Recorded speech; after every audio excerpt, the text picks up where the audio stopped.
नमस्कार दोस्तों, Gyanmati teaching channel पर एक बार फिर आप लोगों का स्वागत है। और आज हम पढ़ने जा रहे हैं कारक। आज हम सभी लोग पढ़ेंगे कारक। तो देखेंगे कारक किसे कहते हैं। पहला प्रश्न आता है, कारक किसे कहते हैं।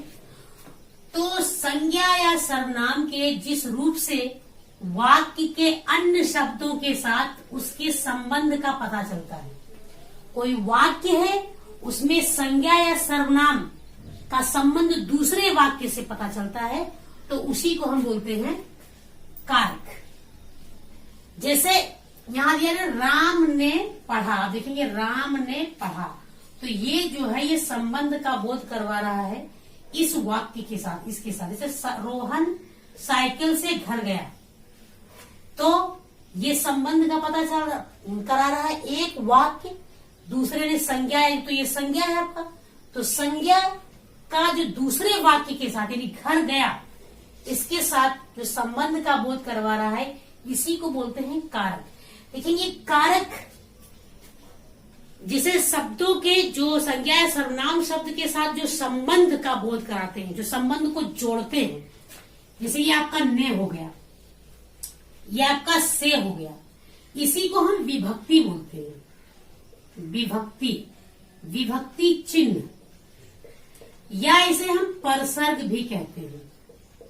विभक्ति चिन्ह या परसर्ग इसी को कहते हैं। तो परसर्ग या विभक्ति चिन्ह क्या होता है, तो जो संज्ञा या सर्वनाम शब्द के बाद में लगता है या बाद में लग करके वाक्य के साथ संबंध को जोड़ता है, वही आपका विभक्ति या परसर्ग होता है। यहाँ पे जो से है ये आपका विभक्ति है। कभी कभी विभक्ति यानी इस तरह से पूछ लेते हैं कि कारक में लगने वाले चिन्हों को क्या कहते हैं, तो उसे विभक्ति भी कहते हैं और परसर्ग भी कहते हैं। तो देखेंगे कारक के प्रकार। तो कारक के 8 प्रकार हैं। कारक के 8 प्रकार हैं। एक ही प्रकार हम आपको पढ़ा रहे हैं। पहला है आपका कर्ता कारक। पहला आपका है कर्ता कारक।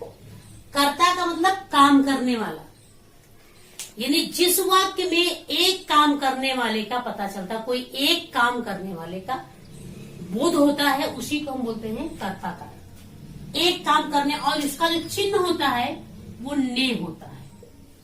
कभी कभी क्या होता है, इस चिन्ह को छिपा कर भी लिख दिया जाता है, लेकिन उस जो वाक्य होगा वाक्य से हमको पता चल जाता है। जैसे हमने लिखा राम ने खाया, ठीक। और यहां में राम खाया, यहां एक ही कर्ता का पता चल रहा है। या हमें लिखा कि गाय चरती है, तो यहां भी देख लेंगे आप, गाय चरती है, तो इसके बीच परसर्ग या विभक्ति का चिन्ह नहीं लगा है ना। बच्चा रोता है, बच्चा रोता है, इसमें भी आपका परसर्ग या विभक्ति का चिन्ह नहीं लगा है, लेकिन यहाँ पे एक कर्ता का पता चल रहा है, तो ये आपका कर्ता कारक ही होगा। मदन ने लिखा, मोहन ने देखा, तो ये सारी चीजें आप देखेंगे ने लगा होता है या ने नहीं भी होता, लेकिन एक कर्ता का बोध होता है। दूसरा आपका होता है कर्म कारक। कर्म कारक, और कर्म कारक का जो चिन्ह होता है या परसर्ग होता है वो को होता है। कर्म कारक का को होता है। तो क्रिया के कार्य का फल जिस पर पड़ता है उसी को हम कर्म कारक कहते हैं। क्रिया के कार्य का फल जिस पर पड़ता है उसे हम कर्म कारक कहते हैं। या ऐसे समझ लेंगे कि इसके बीच में एक कर्म होगा। यहाँ पे आपका क्या है, एक कर्ता है, एक क्रिया है, कर्म नहीं है, लेकिन कर्म कारक में आपको चिन्ह का पता चलेगा। जैसे हमने लिखा मदन ने सोहन को मारा, मदन ने सोहन को मारा। तो यहां पर देखेंगे अब मदन उसका काम है मारने का, बीच में आप देख लेंगे कर्म बच ही रहा है आपका। या कभी कभी इसको छुपा के लिख दिया जाता है ना, छुपा के, यानी इस चिन्ह को छुपा दिया, जैसे हम लिखा कि सरला सितार बजाती है, सितार बजाती है। तो यहाँ पे क्रिया, जो क्रिया है वो क्रिया के कार्य का फल पड़ रहा है। तो आप देखेंगे सरला, आप देखेंगे कर्ता हो गया, बजाना उसका काम, बीच में कर्म बच रहा है, लेकिन इसमें परसर्ग को छुपा दिया गया है। को यहाँ पे होना चाहिए पर वो छुपा के लिखा दिया गया है। तो इस प्रकार से भी प्रश्न आपको मिलेंगे जिसमें इन चिन्हों को छुपा दिया जाता है। अध्यापक ने बच्चों को मारा। अब अगला आपका आता है, तीसरा आपका आता है करण कारक। करण कारक, इसका चिन्ह होता है से या द्वारा। दो चिन्ह इसमें होते हैं, से या द्वारा। तो देखेंगे करण कारक किसे कहते हैं, यानी कि जिन वाक्य में साधन का पता चलता है, कर्ता के साधन का पता चलता है, जहां पर कर्ता के साधन का पता चलता है उसी को हम बोलते हैं करण कारक। करण का मतलब ही होता है साधन। जैसे हम लिखा कि बच्चा साइकिल से घर गया, बच्चा साइकिल से घर गया, या हम मार्कर से लिखते हैं। तो हमारे काम करने का जो साधन है वो मार्कर है। यानी क्या कि मोहन बस के द्वारा दिल्ली गया, मोहन बस के द्वारा दिल्ली गया। तो यहाँ पे बस उसका साधन है, यहाँ पे साइकिल इसका साधन है, यानी साधन का पता चल रहा है, वो आपका करण कारक होता है, जहां पर साधन का बोध होता है। तो यहाँ साधन का पता चल रहा है, किस साधन के द्वारा कौन सा काम हो रहा है। जैसे हम पेन से लिख रहे हैं, वह डंडे से मारता है, वह लाठी से मारता है, तो उसे काम करने का साधन डंडा या लाठी है। तो यहाँ पे साधन का पता चल रहा है। अब अगला आप देखेंगे, करण कारक के बाद में आपका आता है संप्रदान कारक। अगला है आपका संप्रदान कारक। संप्रदान कारक, देखिए ये संप्रदान का मतलब होता है देना। संप्रदान, किसी को कुछ देना, यानी जिस वाक्य में किसी को कुछ देने या किसी के लिए कुछ करने का पता चलता है, किसी के लिए कुछ करने या किसी को कुछ देने का पता चलता है, वो आपका होता है संप्रदान। संप्रदान का मतलब ही होता है देना। इसका चिन्ह होता है के लिए और को, दो चिन्ह होता है। देखेंगे आप, को का चिन्ह आपका यहाँ कर्म कारक में भी है, यहाँ भी है, लेकिन जब किसी को कुछ देने की बारी आए, उस पता चले कि कुछ दिया जा रहा है, तो वो आपका संप्रदान कारक में जाएगा। जैसे हमने लिखा पिताजी ने बच्चों को मिठाई दिया, मिठाई दिया। या मदन माँ के लिए साड़ी लाया।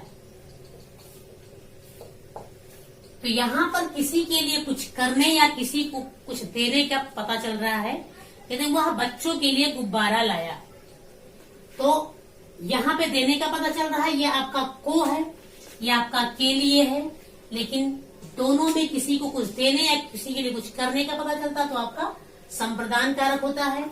अगला आपका आता है अपादान कारक। अपादान कारक, देखिए अपादान का अर्थ होता है अलग होना। आपको अगर अर्थ पता होगा तो आप बहुत आसानी से कारक को पहचान लेंगे। जैसे संप्रदान का मतलब देना, कर्ता का मतलब एक काम करने वाला, कर्म का मतलब बीच में कर्म होगा, करण का मतलब एक साधन का पता चल रहा है। अब अपादान का मतलब होता है अलग होना, और इसका जो चिन्ह होगा वो से है, विभक्ति चिन्ह। तो देखेंगे यहाँ भी से है और यहाँ भी से है। करण में भी से है और अपादान में भी से है, लेकिन इसमें अलग होने का पता चल रहा है। जैसे यहाँ हमने लिखा कि बच्चा साइकिल से घर गया। अब हमने यहाँ लिख दिया कि बच्चा साइकिल से गिर गया। बच्चा साइकिल से गिर गया, तो आप देखेंगे से यहां भी है, से यहां भी है, लेकिन दोनों में अर्थ में दोनों में बदलाव हो गया है। यहाँ पे बच्चा साइकिल से गिर गया मतलब वो अलग हो गया। बिल्ली छत से कूद गई, बच्चा बिस्तर से गिर गया, या वह बस से नीचे गिर गया, या वह जब मदन घर से विद्यालय गया, घर से विद्यालय गया, तो वो घर से अलग हो रहा है। या पिताजी घर से दिल्ली गए, तो यहाँ पे अलग होने का पता चलता है, उसी को बोलते हैं हम अपादान कारक। अब अगला आपका कारक आता है अपादान के बाद में संबंध कारक। संबंध कारक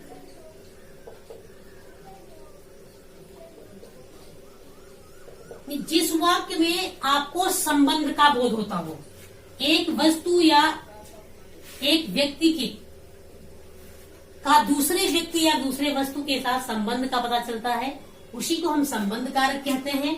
इसका जो चिन्ह होता है वो का, की, के, न, नी, ने, र, री, रे, ये इसके चिन्ह होते हैं। का, की, के, नानी, ने, रारी, रे, ये आपके संबंध कारक के चिन्ह हैं। तो देखेंगे जैसे हम लिखा यह राम का पेन है, तो यहाँ का आ गया। या ये माँ की साड़ी है, हमने लिख दिया यह मेरा घर है, यह मेरा घर है, तो यहाँ पे रा आ गया। यह मेरी बहन है, यह सरला मदन की बहन है, तो वहां पर भी की आ गया।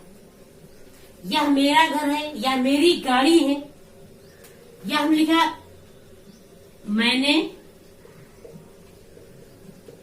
अपनी किताब ले ली, मैंने अपनी किताब ले ली, तो यहाँ नी, अपनी किताब, किताब और मेरे बीच एक संबंध का पता चल रहा है। अब अगला आपका आता है संबंध कारक के बाद में आता है आपका अधिकरण कारक। सातवां आपका आता है अधिकरण कारक। अधिकरण कारक, अधिकरण कारक उसे कहते हैं जहां पर कर्ता के आधार का पता चल रहा हो, यानी कोई चीज किस पर टिकी है या कहां पर कहां में है, तो उसी को बोलते हैं अधिकरण। अधिकरण का मतलब आधार, आधार का पता चलता है। इसका जो विभक्ति चिन्ह है वो आपका में है और पर है, ये दोनों विभक्ति चिन्ह आपके अधिकरण कारक के हैं। जहां पर किसी के आधार का पता चलता, साधन अलग हो गया, आधार आपका अलग हो गया। जैसे हमें लिखा कि मछली तालाब में है, मछली तालाब में है। कभी कभी इस चिन्ह को छुपा करके भी लिख दिया जाता है। जैसे हमने लिखा कि आज तुम्हारे घर सोना बरसेगा,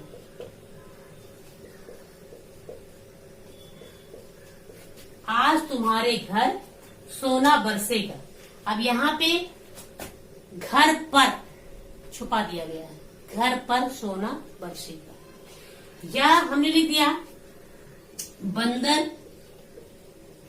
पेड़ पर बैठे हैं, तो उनके आधार का पता चल रहा है।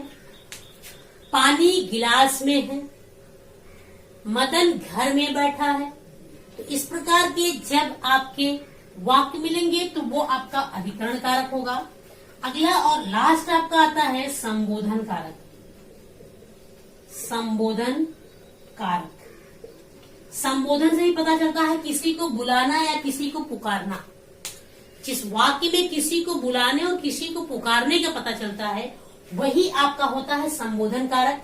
इस पे जो है संबोधन कारक पहचानने का तरीका, और इसमें विस्मयादिबोधक चिन्ह लगा होता है, ये इस तरह से। तो जैसे संबोधन कारक वैसे हे, अरे, अजी, ये सारे शब्द आपको मिलेंगे किसी को बुलाया जाएगा तो। जैसे हे यानी हे प्रभु मेरी रक्षा करो, हे प्रभु मेरी रक्षा करो। आप देखेंगे यहाँ विस्मयादिबोधक चिन्ह भी लग गया है। तो हे प्रभु मेरी रक्षा करो यानी ईश्वर को बुलाया जा रहा है। अरे तुम यहीं खड़े हो, तुम यहीं खड़े हो, अरे तुम यहीं खड़े हो यानी किसी को संबोधित किया जा रहा है। या अजी, अजी सुनते हो, तो इसके बाद भी विस्मयादिबोधक चिन्ह लगेगा। तो ये था कारक। उम्मीद करते हैं आपको कारक समझ में आया होगा। अगर समझ में आया है तो हमारे चैनल को आप लाइक करिए, कमेंट्स करिए और अधिक से अधिक लोग सब्सक्राइब करिए।